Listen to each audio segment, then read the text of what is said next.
हाँ जी, तो मैं आपको यहाँ तक बता चुका था कि क्वांटाइजेशन ऑफ चार्ज क्या है। अब आगे नेक्स्ट टॉपिक की अगर हम बात करते हैं तो नेक्स्ट टॉपिक है मेथड ऑफ चार्जिंग, यानी चार्जिंग की कौन कौन सी विधियाँ हैं, यानी आवेशन की कौन कौन सी विधियाँ हैं। तो आवेशन की विधियाँ कौन कौन सी हैं, ये इंपॉर्टेंट टॉपिक नहीं, लेकिन आपके नॉलेज के लिए आपको पता होना चाहिए कि कौन कौन सी विधियाँ हैं। तो सबसे पहले आवेशन की विधियों के बारे में बात करते हैं हम, घर्षण यानी फ्रिक्शन। तो फ्रिक्शन क्या है? घर्षण जैसा सभी जानते हैं कि एक दूसरे से रगड़ना। तो पहले इसके बारे में बता देता हूं आपको। Rubbing with one body to another body, rubbing with one body to another body, then transfer of electrons takes place one body to another body. यानी जब हम एक बॉडी को दूसरी बॉडी से रबिंग करते हैं, जब हम एक बॉडी को दूसरी बॉडी से यानी एक वस्तु को दूसरी वस्तु से रगड़ते हैं, तो उन वस्तुओं के बीच में एक वस्तु से दूसरी वस्तु में इलेक्ट्रॉन ट्रांसफ़र हो जाते हैं। यानी ये जो मेथड हुआ, जब इलेक्ट्रॉन ट्रांसफ़र हो जाते हैं तो क्या उत्पन्न हो जाएगा? आवेश। तो ये कौन से मेथड के द्वारा आवेश उत्पन्न हुआ? ये आवेश उत्पन्न हुआ फ्रिक्शन की फॉर्म, फ्रिक्शन मेथड के द्वारा। कौन से मेथड के द्वारा? फ्रिक्शन के मेथड के द्वारा। सपोज मैं यहाँ समझाता हूँ आपको कि एक बॉडी ये है और एक दूसरी बॉडी ये है। सपोज इसके पास में इनिशियली 20 इलेक्ट्रॉन है और इसके पास में 5 इलेक्ट्रॉन है। जब हमने इन दोनों को रबिंग की तो रबिंग करने की वजह से इस वाली बॉडी से इस वाली बॉडी पे को 4 इलेक्ट्रॉन ट्रांसफ़र हो जाते हैं। तो इस पे कितने बच गए आपके? 16 इलेक्ट्रॉन, क्योंकि पहले इस पे कितने थे? 20, 4 इसने इसे दे दिए। कितने बच गए इस पे? 16।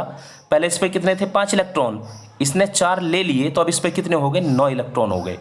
यानी पहले इस पे कितने थे? 20, कितने बच गए? 16। यानी इस पे इलेक्ट्रॉनों की डेफिशिएंसी यानी इलेक्ट्रॉनों की कमी हो गई। पहले इस पे कितने थे? 5, अब कितने हो गए? 9।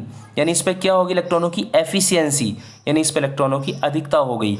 अगेन फिर समझते हैं, इस वाली वस्तु पे 20 इलेक्ट्रॉन थे, इसने 4 इलेक्ट्रॉन दे दिए, एंड यू नो दैट जो वस्तु इलेक्ट्रॉन देती है उस पर कैसा चार्ज आ जाता है? पॉजिटिव। तो इस वाली वस्तु पे कैसा चार्ज आ गया? पॉजिटिव। और जो इलेक्ट्रॉन ले लेती है उस पर कैसा चार्ज आ गया? नेगेटिव। तो ये वाली जो वस्तु है कैसी होगी? Negatively charge. क्यों होगी नेगेटिवली चार्ज?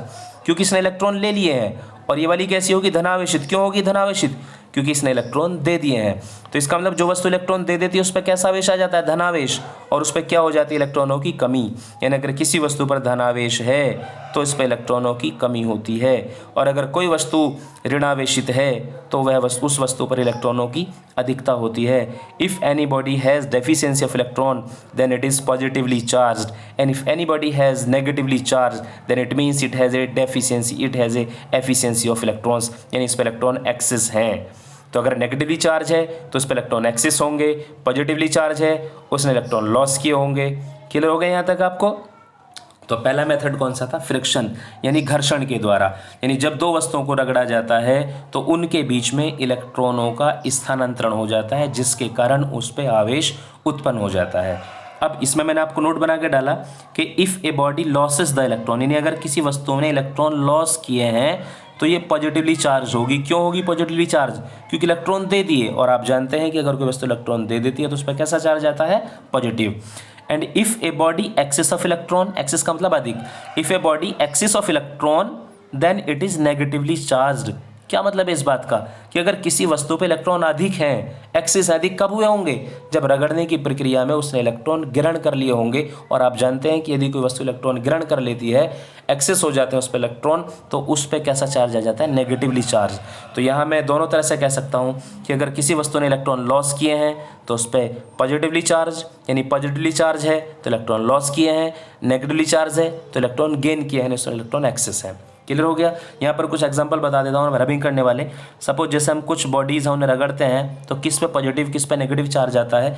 तो जब हम ग्लास रॉड को यानी कांच की छड़ को रगड़ते हैं रेशम के धागे से, तो कांच की छड़ जो है वो पॉजिटिव हो जाएगी, और जो सिल्क का क्लॉथ है, सिल्क थ्रेड जो है वो कैसा हो जाएगा? नेगेटिवली चार्ज हो जाएगा।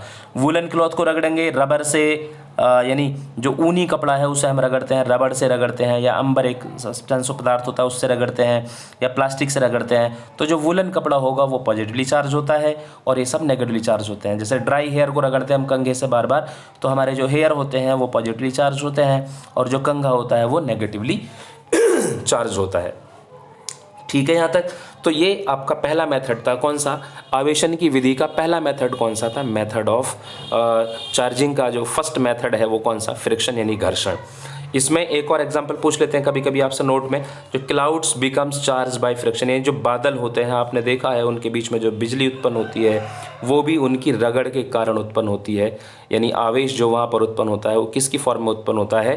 Clouds become charged by friction.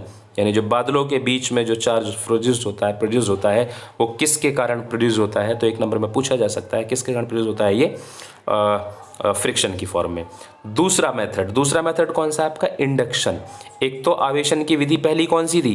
पहली आवेशन की विधि है घर्षण, दूसरी कौन सी है? इंडक्शन। इंडक्शन का मतलब क्या है? प्रेरण। प्रेरण का मतलब यह है कि सपोज मेरे पास में एक वस्तु रखी हुई है पॉजिटिवली चार्ज, ये आपको दिखाई दे रही होगी, और इसके पास में दूसरी वस्तु रखी हुई है, उस पर आवेश जीरो है, उस पर कोई आवेश नहीं है।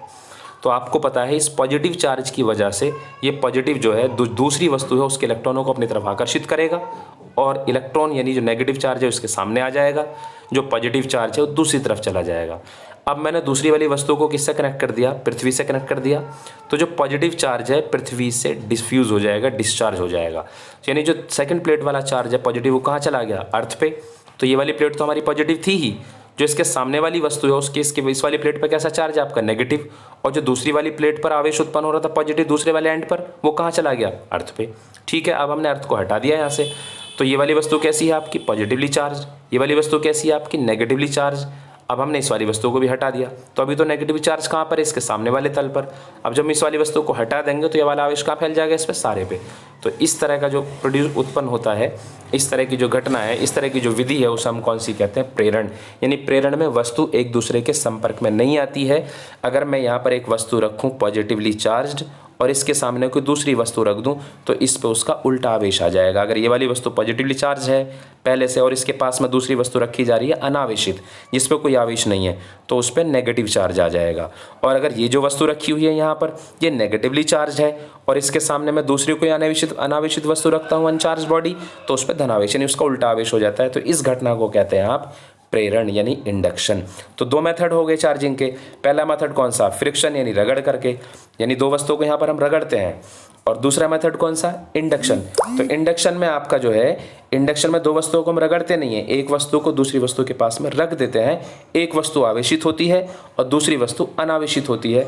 तो जो वस्तु आवेशित होती है उस पर पॉजिटिव चार्ज होता है, तो उसके सामने जो वस्तु रखी जाती है उसके सामने वाले तल पर उसका उल्टा आवेश उत्पन्न हो जाता है। इस घटना को आप प्रेरण यानी इंडक्शन कहते हैं। आगे पढ़ेंगे इसमें हम चैप्टर नंबर 8-9 में, पूरा चैप्टर है इंडक्शन का। तीसरा जो मेथड है आपका, तीसरा है कंडक्शन मेथड यानी चालन विधि। चालन विधि क्या है? चालन विधि में जो चालक होते हैं, सपोज एक मेरे पास में चालक है, उसके पास 50 कूलाम का आवेश है। कितना आवेश उसके पास? 50 कूलाम का। एक दूसरा चालक है उसके पास कोई आवेश नहीं है यानी अनावेशित है। एक चालक जिस पर 50 कूलाम का आवेश, एक दूसरा चालक अनावेशित, कोई चार्ज नहीं, उस पर चार्ज जीरो। जब हम इन दोनों को एक दूसरे से स्पर्श कराते हैं, कांटेक्ट कराते हैं, यहाँ पर हमें कांटेक्ट कराना है, तो कांटेक्ट कराएंगे तो दोनों पर आवेश बराबर हो जाएगा। यानी इस वाले पर आवेश कितना? 50 कूलाम, इस वाले पर आवेश कितना? जीरो। तो जैसे ही दोनों को स्पर्श कराएंगे किसी तार से या ऐसी कांटेक्ट कराएंगे तो दोनों पर आवेश बराबर बराबर बढ़ जाएगा। यानी दोनों पर हो जाएगा 25-25 कूलाम, पहले वाले पे भी और दूसरे वाले पे भी। यानी आवेश चला गया पहले वाली वस्तु से दूसरी वाली वस्तु में। तो इस विधि को कौन सी विधि कहते हैं? तो इस विधि को कहते हैं चालन विधि। तो आपने आवेशन की 3 विधियाँ पढ़ी। पहली कौन सी पढ़ी है आपने? फ्रिक्शन यानी घर्षण यानी रगड़ के द्वारा। तो जब हमने रगड़ा तो एक वस्तु से दूसरी वस्तु में इलेक्ट्रॉन चले गए। दूसरी कौन सी पढ़ी है आपने? इंडक्शन। इंडक्शन में आपने क्या काम करा? एक चार्ज्ड बॉडी है उसके पास में कोई दूसरी बॉडी रख दी अनचार्ज्ड, तो उस पर विपरीत आवेश उत्पन्न हो गया। तीसरी कौन सी पढ़ी है आपने? कंडक्शन यानी चालन। चालन में क्या है? एक आवेशित वस्तु को कांटेक्ट में रखा दूसरी अनावेशित वस्तु के, यानी दूसरी अनावेशित चालक के। तो जब हम रखते हैं तो आवेश दोनों पे बराबर बराबर बढ़ जाता है। सपोज मैं आपसे यहाँ पर समझाऊं कि एक वस्तु है, एक वस्तु ये है, सपोज इस पर मैं कहता हूँ 100 कूलाम का आवेश। एक दूसरी वस्तु ये है, इस पर जो है 20 कूलाम का आवेश। इस वाली वस्तु पर 100 कूलाम, पहले वाली वस्तु पर 100, दूसरी वाली वस्तु पर 20। दोनों को किसी तार द्वारा जोड़ देते हैं तो अब दोनों पे कितना आवेश हो जाएगा? 100 + 20 यानी 120/2 यानी 60 इस पे और 60 इस पे। अगर सपोज मैं ये कहता कि इस वाले पे 100 कूलाम आवेश, इस वाले पे -20 कूलाम आवेश और दोनों को तार द्वारा जोड़ दिया, तो अब दोनों पे कितना कितना आवेश? तो 100 - 20 यानी 80। तो 80 दोनों पे है, तो हर एक पे कितना? 40 इस पे, 40 इस पे। आई थिंक क्लियर हो गया टॉपिक आप लोगों का। ठीक है, यहाँ तक आपका पोर्शन ये। अब मैं आगे आपको समझा रहा हूँ इसमें। नेक्स्ट इस पे एक एग्जांपल, अभी जो हमारा फॉर्मूला निकल के आया था, एक सवाल है, वैसे तो इसमें बहुत सारे सवाल बन सकते हैं, आप लिख सकते हैं यहाँ पर, मैं सवाल बोलूँगा कुछ आपके। तो सबसे पहले यहाँ पर एक एग्जांपल देख लेते हैं। तो एक एग्जांपल क्या है, एक एग्जांपल ये है इसका, पहले मैं हिंदी में बताता हूँ कि पॉलीथीन को ऊन से रगड़े जाने पर पॉलीथीन का टुकड़ा, पॉलीथीन को ऊन से रगड़े जाने पर पॉलीथीन का टुकड़ा 3.2 गुणा 10⁻⁷ कूलाम आवेश से ऋणावेशित पाया गया। इतने कूलाम आवेश से ऋणावेशित पाया गया, नेगेटिव चार्ज पाया गया पॉलीथीन के टुकड़े पर, जब हमने रबिंग करी वूलन के साथ। पॉलीथीन को जब वूल के साथ रबिंग करी तो जो पॉलीथीन वाला टुकड़ा था वो नेगेटिवली चार्ज पाया गया और उस पर इतना आवेश आया। कितना आवेश आया? 3.2 गुणा 10⁻⁷ coulomb. Then calculate number of electrons transferred. तब हमें पता करना है कितने इलेक्ट्रॉन ट्रांसफ़र हुए और किस से किस में हुए, यानी पॉलीथीन से वुलन में हुए, पॉलीथीन से जो आपका वुलन में हुए या वूल से पॉलीथीन में हुए। और दूसरा, is there any mass, is there any transfer of mass, क्या मास का भी ट्रांसफ़र हुआ या नहीं हुआ। तो सवाल यह है कि जब पॉलीथीन के टुकड़े को ऊन से रगड़ते हैं तो जो पॉलीथीन का टुकड़ा होता है वो 3.2 गुणा 10⁻⁷ कूलाम आवेश से ऋणावेशित पाया जाता है। तो हमें ये पता करना है कि पॉलीथीन का टुकड़ा जब ऋणावेशित हो गया तो कितने इलेक्ट्रॉन ट्रांसफ़र हुए और कौन सी वस्तु पर इलेक्ट्रॉन ट्रांसफ़र हुए। तो पहला सवाल तो यहीं पर ही क्लियर हो रहा है कि जो पॉलीथीन का टुकड़ा है वो नेगेटिवली चार्ज है।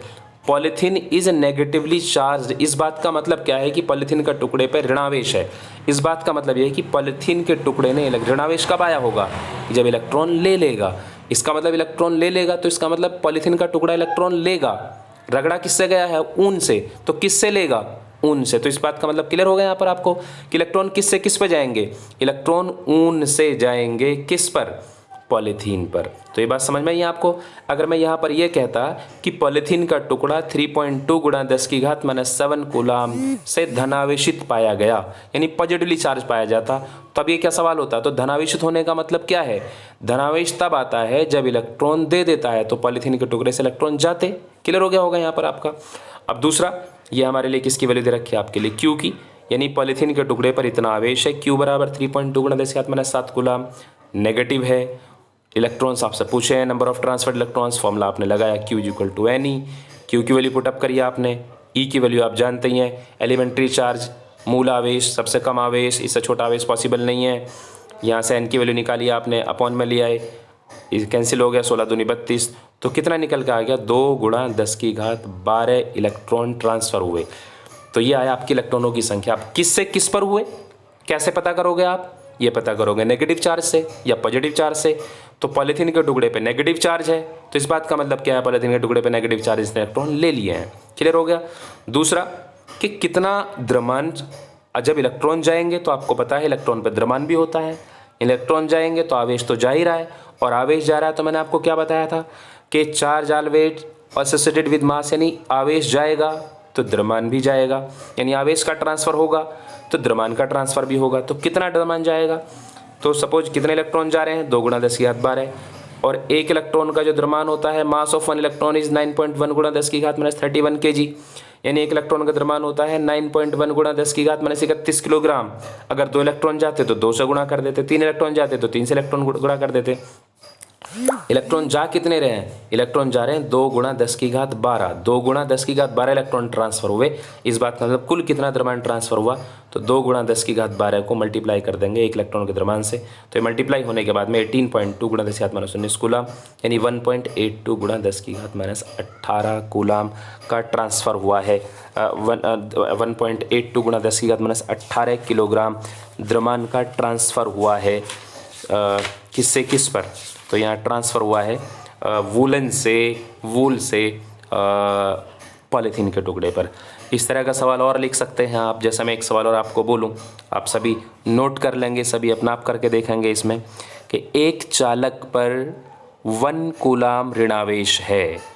एक चालक पर, ये अपना आप करना है आपको प्रैक्टिस के लिए, एक चालक पर 1 कूलाम नेगेटिव चार्ज है। तो इस पर कितने इलेक्ट्रॉन अधिक हैं या कम हैं। तो चालक पर a conductor has 1 coulomb negatively charged, then calculate number of electrons transferred from it. तो हमें ये पता करना है किसी कंडक्टर पर 1 कूलम का नेगेटिव चार्ज है, उससे कितने इलेक्ट्रॉन ट्रांसफ़र हुए। तो यहाँ पर आपको किसकी वैल्यू बताइए, आपको Q की वैल्यू बताइए 1 coulomb, and you have to find out, you have to apply formula Q is equal to Ne, replace the value of Q and small e, then you get the value of N. It is clear? Now, अब हम बात करेंगे आगे, दूसरा जो topic है आपका वो है कूलम्ब्स लॉ। दूसरा टॉपिक कौन सा है, कूलम्ब्स लॉ। तो पहले आज मैंने आपको जो पोर्शन समझाया है वो आपको समझाया है इलेक्ट्रिक चार्ज के बारे में। अब इलेक्ट्रिक चार्ज, अभी मैंने आपको प्रॉपर्टीज़ बताई थी कि जब दो आवेश एक दूसरे के पास रखे होते हैं, जब दो आवेश एक दूसरे के पास रखे होते हैं तो उनके बीच में आकर्षण बल लगता है या प्रतिकर्षण बल लगता है। तो कितना बल लगेगा इसके बारे में बात करेंगे अभी बाद में थोड़ा सा, ठीक है। अभी पहले इतना ही टॉपिक आगे करते हैं।